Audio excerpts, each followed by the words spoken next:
It is hard to believe that something as monumental as the asteroid impact that killed off the dinosaurs happened 66 million years ago. It feels like it should have been much more recent, if only because their bones have been found everywhere, including in your closet. Okay, maybe not in your closet specifically, but in many people's closets, or at least in many people's houses. Dinosaur bones are extremely popular among collectors. I don't know why. They can't really do anything for you. You can't ride them into battle. You can't sell them for a profit. You can't even eat them. Unless you're a rich old man who likes to live large, in which case you can order dinosaur meat from an artisanal butcher shop in Japan. But otherwise, the only thing you can really do with a dinosaur is put it on a shelf and admire it. So why do so many people have them? Well, they were very popular in the 19th century when paleontology was new and exciting. People went crazy over fossils, and some wealthy collectors bought entire dinosaur skeletons. And since then, we've just sort of kept doing that.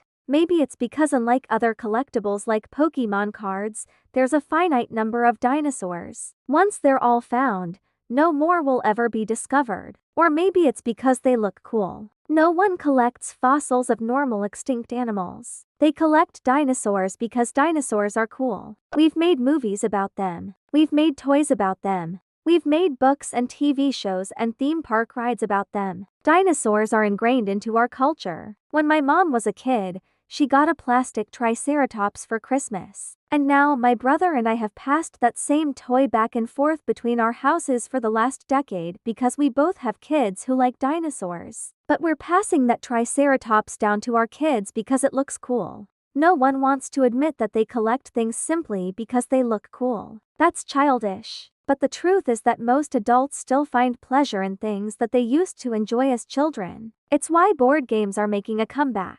It's why retro fashion is a thing. And it's why adults spend hundreds of thousands of dollars on plastic dinosaurs. But we didn't always love dinosaurs. In fact, when people first started discovering their fossils, they didn't like them very much. The first dinosaur ever found was in 1824. It was a species of Megalosaurus in England, and the guy who found it thought it was probably just a big lizard. That was until 1842 when Sir Richard Owen came along and realized that this big lizard and a bunch of other recently discovered fossils belonged to a completely new and completely enormous group of extinct reptiles. He named them dinosaurs, which literally means terrible lizards. This was right around the time that people figured out that the Earth was actually really old and that life on Earth had changed a lot over the past few billion years. At first, Owen thought that dinosaurs were just an example of an evolutionary dead end, a failed experiment that proved that getting big doesn't work.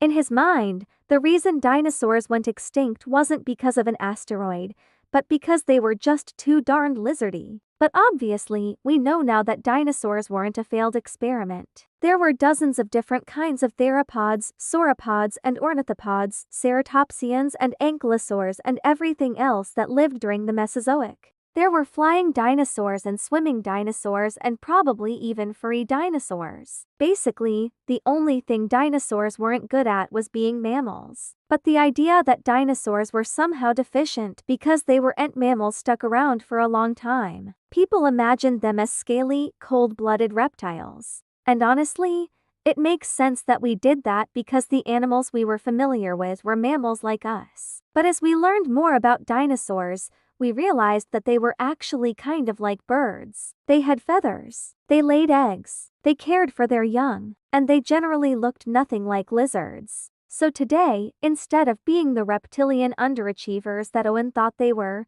we tend to think of them as the underachievers of the bird world. If birds evolved from dinosaurs, then dinosaurs are actually overachievers. They accomplished everything that birds accomplish, but also became giant fire-breathing lizards, which is pretty impressive. If you'd like to learn more about how dinosaurs evolved into birds, you should check out the series on the channel. And while you're at it, you should probably like this video and subscribe to the channel.